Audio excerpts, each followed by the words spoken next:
કેમ ગઢિયાભાઈ? આવો ભાઈ. હું ટેન્શનમાં અરે છો? ટેન્શનમાં તો એવું છે કે કાલ હવે દીકરીના લગ્ન આવે છે તો આપણે રૂઢિ પ્રમાણે આ શહેરમાં લગ્ન તો કરવા પડશે ને. હા ભાઈ, એમાં મૂંઝાવાનું શું હોય? દીકરીને પૂછી લે. આ દીકરી આવી ગઈ ભાઈ. આવ્યા બધા પલક કેમ છે?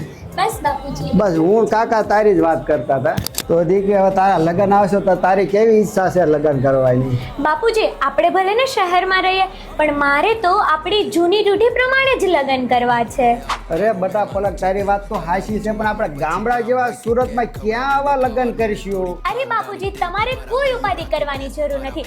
આપણા જ સુરત શહેરમાં આવું જ એક અનોખું ગામડું તૈયાર થવા જઈ રહ્યું છે, જ્યાં ધૂળ ઢેફાને પાણા હોય, પીતે પીતે સાણા હોય, મળવા જેવા માણા અને હોય. આવું જ એટલે કે આપણો વારસો વિલેજ. કહેવાય છે કે દરેક દીકરીનું એક સપનું હોય છે કે પોતાના મનનો રાજકુમાર બળદગાડા પર જાન લઈને આવે, અને આવી જ જગ્યા એટલે કે આપણો વારસો વિલેજ, કે જ્યાં તમે તમારા લગ્નની અંદર ડાયરો, ગરબા નાઇટ અને લગ્નમાં કહેવાય ને કે દરેક એક વિધિમાં એ ગામડાની માટીની સુગંધ તો ખરા જ, અને કહેવાય કે મન મળે એવા માણા પણ ખરા.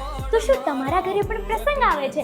તો આજે જ સંપર્ક કરો આપણો વારસો વિલેજની, જેમની ઓલ ડિટેલ્સ મેં ડિસ્ક્રિપ્શનમાં મેન્શન કરેલી છે.